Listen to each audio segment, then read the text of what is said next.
Father James Carter's connections to Loyola University go back more than 75 years.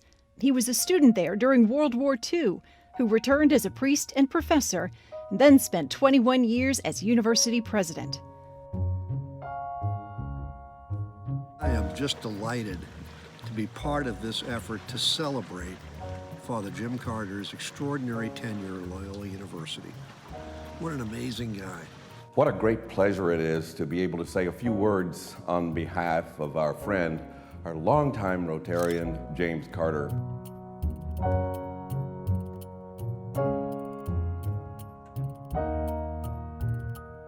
I went to the school from 1963 to 1967, at which time you were already a major force and one of the most respected professors at the university. I remember him in tennis attire, very tanned, playing tennis, really good looking. He was always a dedicated Jesuit who loved being in the classroom. He loves teaching first and foremost. I think my favorite moment was seeing Jim after that terrible day when we had to go virtual because of the pandemic, and a lot of us were worried about jumping into the future of virtual education, of dealing with all of this change.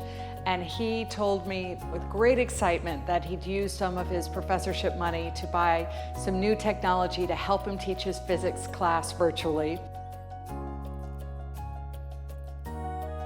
He was a news subject when I first came to New Orleans, and I think that was his second year into his presidency. Having run a major company myself, I can truly say that your performance could serve as a tutorial for any and all executives who ever wanted how to learn how to run a major organization. You did an incredible job. He worked with my uncle and my father at Loyola. When I was a little kid running around campus, he was the president. When we were at Loyola, it was mainly a commuter college with Marquette Hall, the law school, the education school, and the music school, all in old houses. He loves to say that he doesn't have an edifice complex, that when he was around, he wasn't there to build buildings.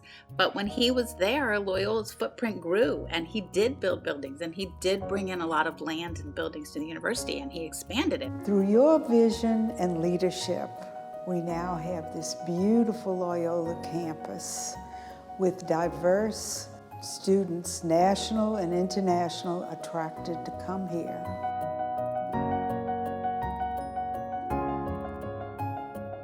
My first impression stuck with me. I mean, he was a man of integrity, and he felt comfortable discussing the day's events with anyone he came in contact with.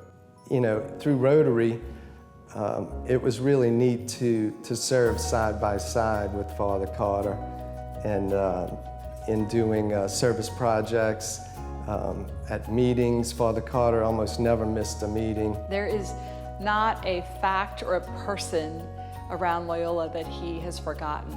He walks into a room and people come up to him and say, "You taught me in 1978, and he calls them out by name and remembers them very specifically. It's remarkable. One word, golly. He has a wry sense of humor. I can sum up in one word, continuity. He is such a staple and such an institution within the institution. The one person all the age groups knew and could approach and thought of as Loyola. Incredibly active and bright and smart. I would say humility. It's hard to come up with one word. So simple, but yet so complex. Again, I'm using more words. Wise. Humanist. That is the one word, humanist. My two boys grew up watching you perform physics tricks at the dinner table, which they still talk about. You said Mass for us many, many times in our home, for which we were always very blessed. You subsequently performed the wedding ceremony for my son Matt and his wife Brittany. I watched him give a homily at a funeral, and he talked about the fact that in physics, as with God, matter is never destroyed, it just becomes something else.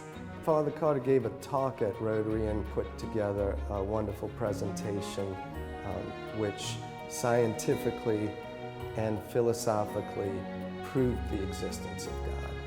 Anytime a person can imagine another person giving up their whole life dedicated to both God and the students, it is inspiring. And Father did this. As Dr. Rousseau said when we left office, he said, it's been a good ride. I'm a happy camper. I love seeing him ride his bicycle around campus. I love watching him teach. I love all of the ways that he helps bring history and context to the work that I do. So I will be calling him frequently and missing him terribly.